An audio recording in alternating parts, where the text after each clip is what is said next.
Assalamualaikum warahmatullahi wabarakatuh. Perkenalkan, nama saya Kaina Septi, NPM 50258, kelas 1B, program studi PGSD.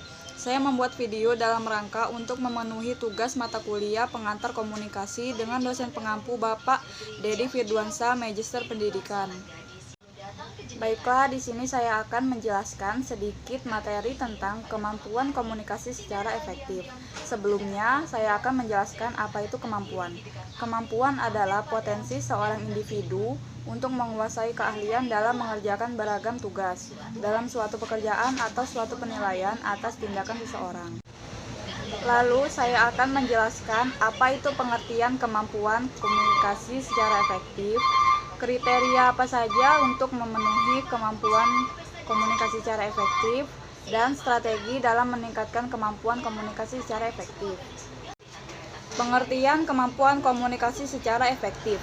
Menurut Fajar, kemampuan komunikasi secara efektif adalah dari semua pengetahuan dan keterampilan yang kita miliki, pengetahuan dan kemampuan yang menyangkut komunikasi termasuk di antara yang paling penting dan berguna. Untuk dapat berkomunikasi secara efektif, kita perlu memahami aspek-aspek komunikasi. Menurut supraktiknya, aspek-aspek dalam komunikasi adalah 1. Maksud-maksud yang ada dalam diri pengirim, serta bentuk tingkah laku yang dipilihnya. 2. Proses kodifikasi pesan oleh pengirim. Pengirim mengubah gagasan menjadi pesan. 3. Proses pengirim pesan oleh penerima. 4. Adanya saluran. 5. Proses dekodifikasi oleh pesan. Penerima menginterpretasikan atau menafsirkan makna pesan. 6. Tanggapan batin oleh penerima terhadap hasil interpretasinya tentang makna pesan yang ditangkap. 7. Kemungkinan adanya hambatan noise tertentu. Kriteria kemampuan komunikasi secara efektif. Keefektifan komunikasi dapat dinilai apabila tujuan yang ingin dicapai jelas. Menurut Stewart L. Taps dan Sylvia Moss, ada 5 hal yang dapat dijadikan ukuran bagi komunikasi yang efektif, yaitu 1. Pemahaman, 2. Kesenangan, 3. Pengaruh sikap, 4. Memperbaiki hubungan, dan 5. Tindakan.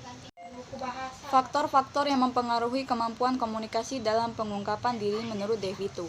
1. Pengungkapan diri lebih banyak terjadi dalam kelompok kecil daripada kelompok besar. 2. Perasaan menyukai akan mempengaruhi pembukaan diri seseorang terhadap penentuan pilihan yang disukai. 3. Kompetensi. Di sini diartikan sebagai faktor yang mempengaruhi pengungkapan diri. 4. Faktor topik. 5. Faktor kepribadian. 6. Faktor jenis kelamin. Strategi dalam meningkatkan kemampuan komunikasi efektif. Dengan menerapkan strategi atau metode dalam pembelajaran akan sangat membantu pengembangan potensi kemampuan komunikasi secara efektif. Oleh karena itu, perlu adanya upaya dari berbagai pihak seperti orang tua, guru, guna mewujudkannya. Saya akan menjelaskan sedikit materi tentang prestasi belajar bahasa Indonesia. Bahasa Indonesia adalah suatu simbol lisan yang dipakai oleh anggota suatu masyarakat untuk berkomunikasi dan berinteraksi antar sesamanya, berlandaskan pada budaya yang mereka miliki bersama, menurut Jajar Wijojo. Prestasi belajar bahasa Indonesia. Bahasa Indonesia memiliki peranan yang sangat penting dalam setiap penyajian materi pelajaran yang lain, karena bahasa Indonesia adalah bahasa pengantar resmi dalam kegiatan proses belajar mengajar di sekolah. Kerangka pikir. Hubungan antara kemampuan komunikasi efektif dengan prestasi belajar bahasa Indonesia yang dicapai siswa, atau dengan perkataan lain, kemampuan komunikasi efektif mempunyai hubungan dengan hasil belajar bahasa Indonesia siswa. Penelitian ini didasarkan pada kerangka berpikir sebagai berikut. 1. Siswa memiliki motivasi yang kuat untuk berkomunikasi. 2. Karena mereka menyadari bahwa komunikasi merupakan alat untuk membina hubungan. Lalu hipotesis. Hipotesis adalah adanya hubungan antara kemampuan komunikasi efektif dengan prestasi belajar.